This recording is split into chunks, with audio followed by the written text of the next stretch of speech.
Ja, Tag zusammen und herzlich willkommen zur Spieltagspressekonferenz von 2 Kölsch. Ja, hallo Leute, und das am 14. Spieltag der Bundesliga. Und wie ihr seht, wir stehen hier vor dem Stapelhaus in der Kölner Altstadt. Und das hat damit zu tun, dass wir in dieser Sendung uns sehr stark mit Hochstaplern beschäftigen werden. Und da fangen wir doch direkt mal mit dem kommenden Gegner an. Und das ist die Truppe von Bayer 04 Leverkusen. Ja, die Mutter aller Hochstapler. Ne?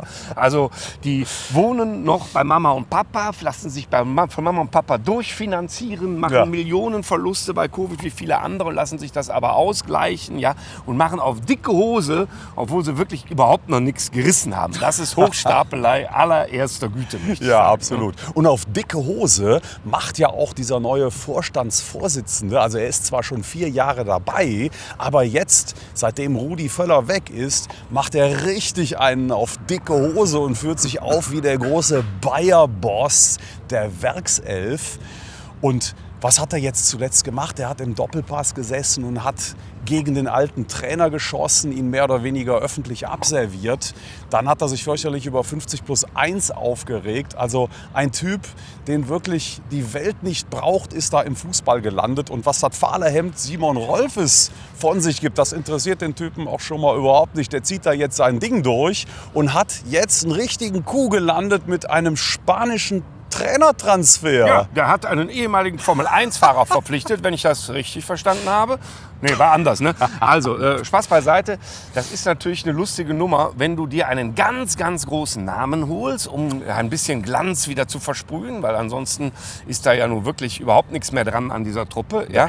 Und dann aber feststellen muss, oder eigentlich wissen muss vorher schon, dass das eigentlich ein Praktikant ist, weil der auf dem Niveau ja noch nie gearbeitet hat, ne?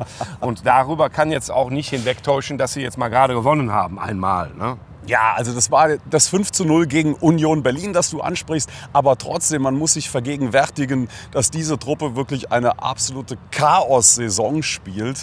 Dass da ein Machtvakuum herrscht bei Bayer Leverkusen, das sich auch bis in die Mannschaft hineinzieht. Also ich habe auch gehört von Grüppchenbildung und von unzufriedenen Spielern. Und denen fehlt die starke Hand. Es gibt keinen Rudi Völler mehr. Früher war es der Kallmund. Und jetzt handwerken da wirklich solche Dilettanten rum wie Caro. Und ja, deswegen kann es unser Anspruch nur sein, dass wir das fortsetzen, was Bayer Leverkusen schon die ganze Saison eigentlich anbietet. Nämlich ja, ziemlich ein Misserfolg. Ja, also ich würde sagen, wir haben keinen Grund, da tief zu stapeln an dieser Stelle. Nee. Obwohl ich nochmal wiederholen muss, dass ich das sportlich vollkommen uninteressant finde, gegen jemanden zu spielen, der beim 100-Meter-Lauf bei 50 startet und sich quasi jeden Vorteil, den er kriegen kann, vorher schon geholt hat. Also das ist, sportlich gesehen ist das völlig uninteressant, weil das ja kein fairer Wettbewerb ist. So. Ja. Sind wir aber direkt schon wieder beim nächsten Thema, nämlich die nächsten Hochstapler, die da kommen und deretwegen wir jetzt hier das letzte Mal im Jahr stehen. Bekloppt. Ja, das ist eine ganz komische Zeit, in der wir uns gerade befinden. Tatsächlich, es ist der 8. November heute und die Saison, es ist unsere letzte PK, das letzte Heimspiel der Saison jetzt am Samstag. Und das hat mit der WM in Katar zu tun.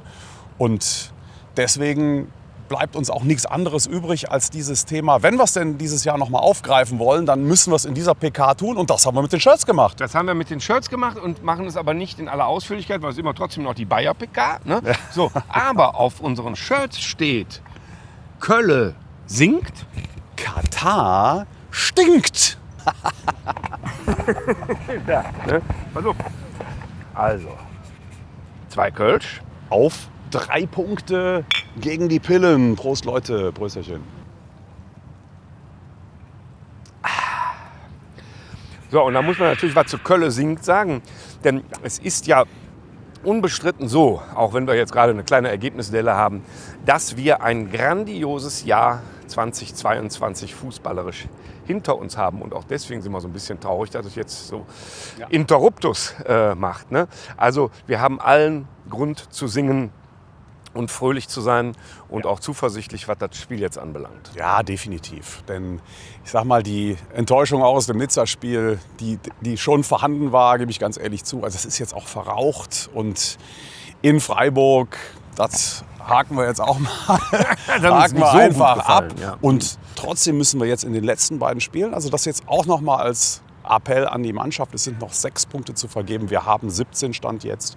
Und jetzt haben wir 2 Mannschaften vor der Brust, gegen die wir ganz klar Favorit sind. Denn wir stehen nicht nur vor ihnen, auch mit sattem Punkteabstand, 5 Punkte vor Bayer, sondern wir spielen einfach eine bessere Saison als diese beiden. Und also 20 wäre mein absoluter Minimumanspruch. Wenn es mehr werden, umso besser. Ja.